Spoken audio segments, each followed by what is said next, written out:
Second session to, di ba? Opo. Ito yung, ano, ikaw ba yung nag-upload? Opo. Oo. Tama, ito, pinabalik ko talaga to.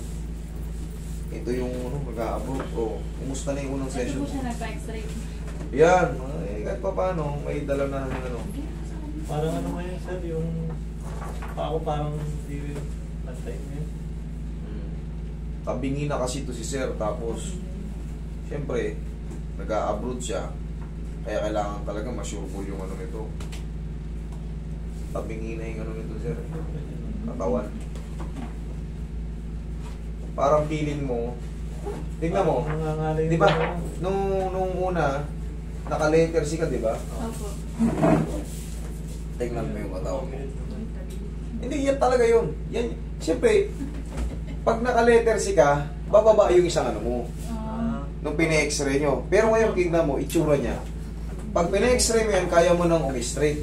Ito yung ano yun, di ba, nung galing kayo rito, masakit pa talaga yung kailangan palipasin, sabi ko nga, palipasin mo muna ng 4 to 5 days, magbabago na yung ano mo, magbabago na yung tayo mo. Yun ang ibig sabihin. Kasi ito, pina-x-ray nyo to, kailan lang?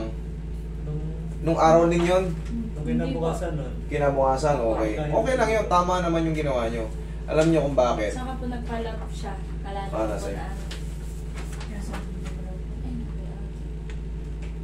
Okay, muscles to Wala kasi. naman po sa Very good kung ano, kung sa mga lab chem nyo, kung walang tumataas na mga ano. Wala naman po. Ito, pangkaraniwan to. Di ba gaya nga ng sabi ko sa inyo, 4 to 5 days or 3 to 4 days, i-straight ka na yan. Opo. I-straight ka na yan. Ay, straight ko na siya.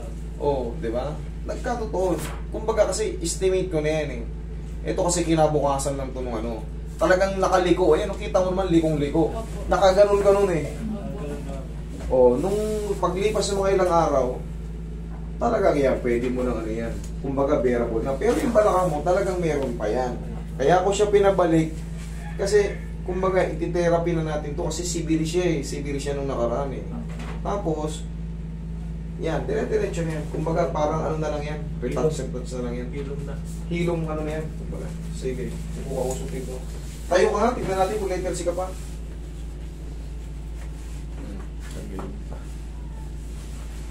Honestly speaking, kumbaga, meron pang ano, meron pa. Pero yung ano mo, yung kumbaga yung pakiramdam mo, kahit mas bearable mo nang itayo. Okay, upo ka. Ayun ang, siyempre ako, alam ka naman magsinungaling ako na ano. Eh kung yun talaga ang nakikita ko, eh mahalaga, may nagbabago. Kasi darating ang panahon, mag-a-abroad ka, wala nang ganito ron.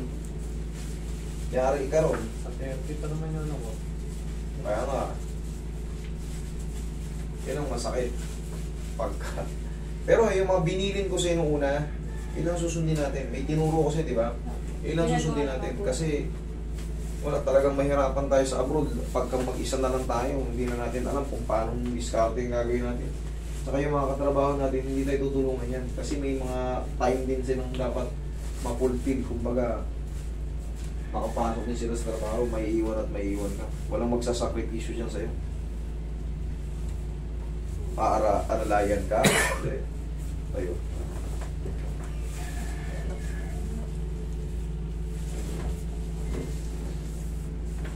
Susunod na linggo, mas madidiretsong palalo yan. Ngayon, ano na lang eh, meron pa pero nagbago na. Nagilid ka. Basta yung susundin mo lang yung unang-unang tinuro ko sa'yo, yung sa assessment ko. Kasi kahit severe ka, kita mo yung kilos mo mas mabilis. Mas mabilis kumpara nung una. Sakit talaga. Tapos yung parang stress na stress yung mga ano mo. Pero nung nakawala,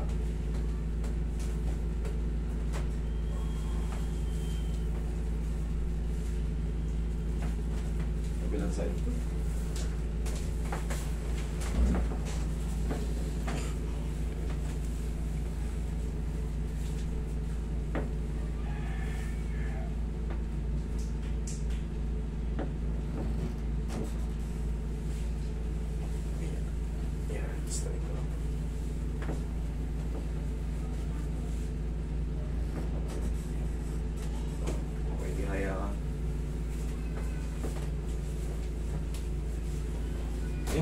nakahiga ka, oh. Planchado na. Pakiramdam mo parang mas, di ba no, para maisi yung paa mo. Bakit?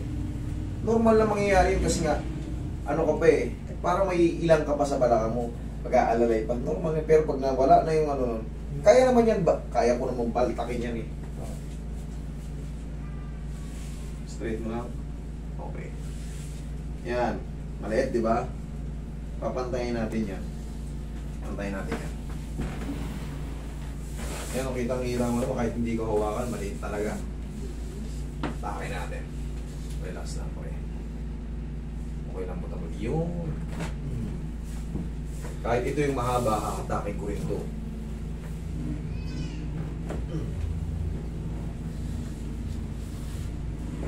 Pantayin mo lang po.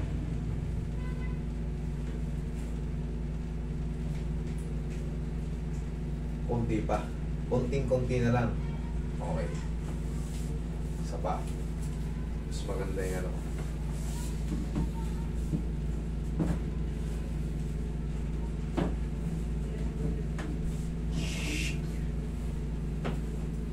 Angat mo lang ito. Sapat na yan. Sapat na yan. Tiburik yung isa. Oo. Sapat na yan. Okay? O, dapa. Okay, sa kanina. Pero nahahatak naman yan. Kahit yung ano yung mahaba, hinahatak din yun. Meron talagang, meron kaming understanding niya na hindi nyo alam.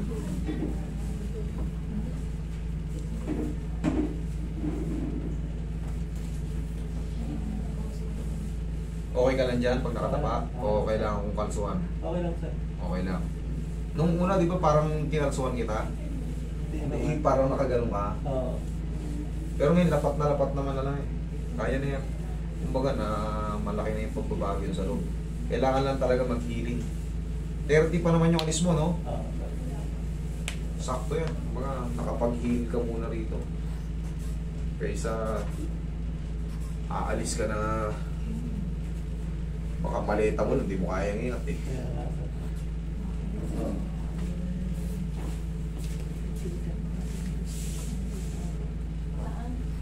Pwede tayo ako, sir, medical yan. Nice.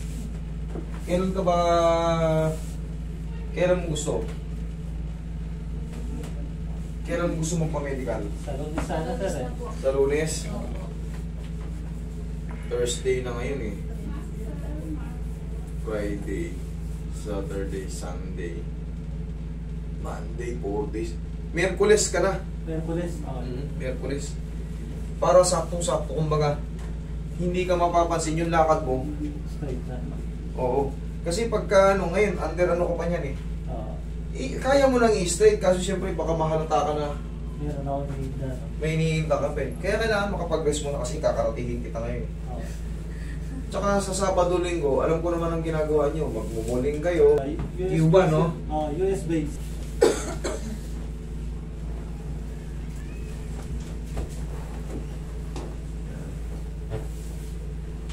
Sa paghiga mo, hindi na ano ba, yung okay na, nakakalatag ka na. Okay na ngayon. Okay. Nakatulog na ako ng mahimbing. Nakakatulog ka na mahimbing. Dati ba hindi? Baka kinakabit ka ni Mrs. Hindi nga ako nasampay.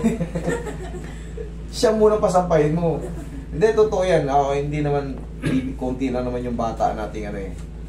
Pagka masakit talaga yung balakang mo, siyempre normal may partner tayo. Tatabi tayo sa partner natin. Talagang babae mag-a-adjust. Hindi kasi pre, talagang sira yung disc natin. Ngayon talagang mag-a-adjust sila. Okay. Hey. See.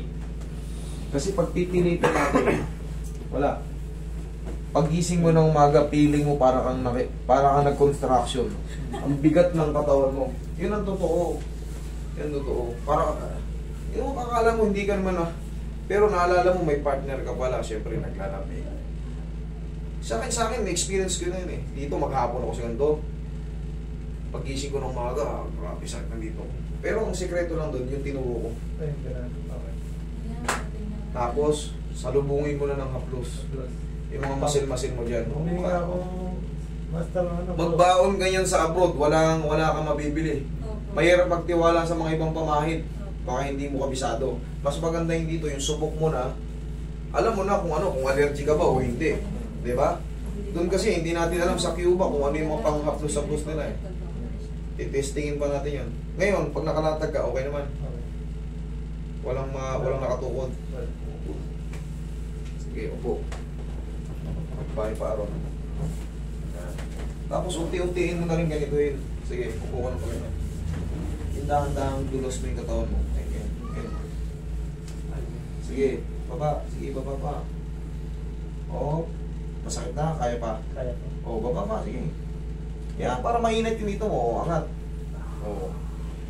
Kaya naman. Kaya naman. Oo, kaysa naman dati. Hindi ka tag... Okay, hindi. Kaya ako pinapahawa kayo sa tuhod para hindi kayo mabigla. Kasi baka bigla kayong dumulas eh. O, dahan-dahan lang kung hanggang saan pa yung maabot. Yan yung mga, kumbaga, discarding ano. Hindi pa dalos-dalos. Okay? Okay naman, mas maganda. O, sige. Huwebes, magkita tayo ulit. Okay? Tapos palagi mo na muna ikabit yung ano, Binder po. binder.